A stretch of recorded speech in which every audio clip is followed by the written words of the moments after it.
Hi, hello everybody. Have you ever went to the streets and found everything changed? You looked at the buildings and you noticed that it's not reflecting anything from your culture. Have you ever noticed that? Well, I really noticed that. And this is why we decided to make this video.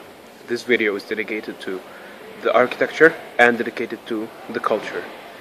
And throughout this video we will represent how Qatar, or the architecture in Qatar, has changed from the past till now. And we will also show a company which made a great effort in order to make the future represent us again. So when you come to Qatar, you can really feel I am in Qatar, and this represents it.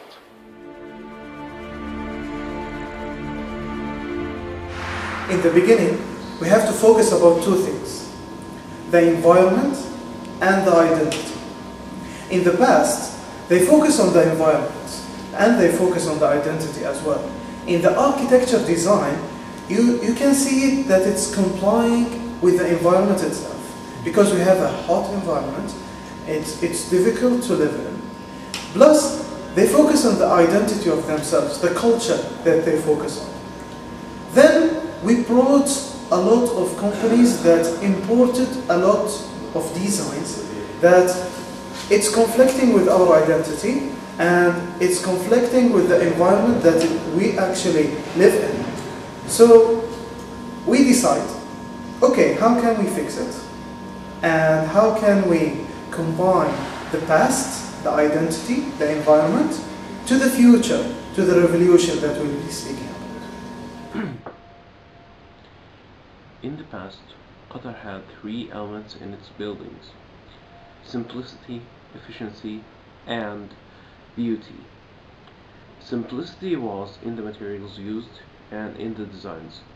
The designs didn't need to be very complicated, or they didn't need, for example, to have very tall buildings in order to live their life normally. They just built it the way they wanted. Efficiency, yeah, as in, for example, the cooling systems that they had. For example, they had something they called al-malgaf, which is used to condition the air, to air condition the room, for example. Instead of an AC, they just needed to have a window and some water. That's all. And beauty, for example, this. This is called arabesque, which was a design used by Arab architects in order to just give a beautiful design.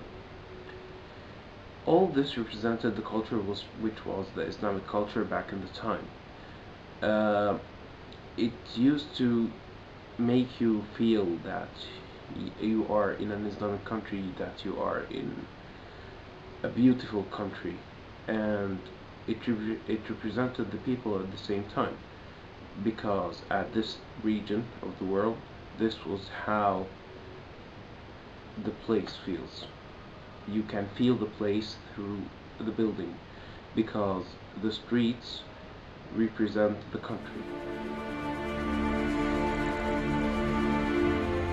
One of the main reasons of the popularity of Qatar attractions is the beautiful architecture in Qatar. The architecture of buildings holds your attention, and you can spend hours and hours appreciating architecture in Qatar. There are various types of buildings which are currently in Qatar. For instance, skyscrapers or short fashion buildings. Of course, there are various reasons of changing the country's old buildings with these tall new buildings. First of all, Qatar might consider these unique buildings as a landmark for it. Thus, it will make the country commonly known. In other words, it will raise its value among other countries. Or Qatar might think that changing the way buildings are built as a kind of developing. However, others think about this changing as a kind of imitating other countries to be as developed as them.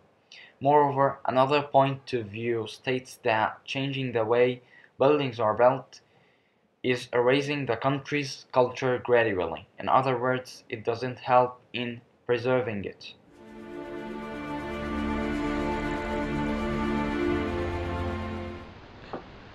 This is the last part of our video, which I'll speak in about the future of the country. As we said, we spoke with shared properties about the past and the future of the architecture in Qatar. And what they have in mind is new buildings that have a building similar to the culture of the country, a building that would represent them in a good way that they see, and in the same time they'll be modern, and of course they'll have the sustainability element in them.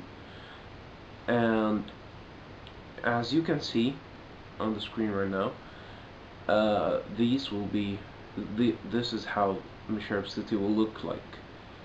And I see that it's really better than the buildings now. As we said, the buildings that are in Qatar right now can be any place in the world, and they do not necessarily represent the culture in any way possible, because you just can't feel that they are different in any way possible. They're just the same. That's what we want to do. We want to break the stereotype of building. We want to break the stereotype of architecture. We want to bring something new, and at the same time you can say that it's the new old or whatever, but what we are saying that we want to bring the culture in a good way, in a new way, and at the same time make it developed. We do not need any more complicated buildings that represent nothing, such as this building. Seriously, what does it represent? I'm still asking myself this question. We do not need any more just mechanic buildings. They seem like machines. We do not need these machine buildings. What we want are beautiful buildings that represent the culture. And I'll just show you some pictures of the buildings that are proposed for the future of Qatar, and then I will conclude with Mahmoud. There you go.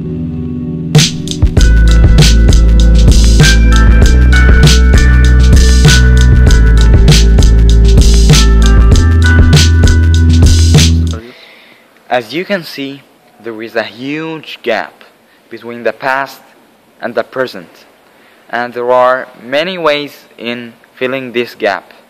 What do you think about that, Ammar? Well, what I think about this is that Musharraf Properties has already taken a huge step towards a better future, a future that represents Qatar in architecture. But this isn't all.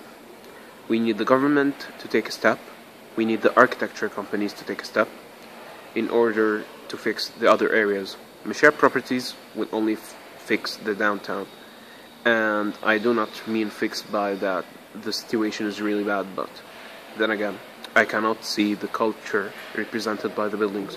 What I really need to see is that all the other areas will represent Qatar as well. I need to see a Qatar where I can walk on the streets and say, yes, this is the culture. Thank you very much for watching.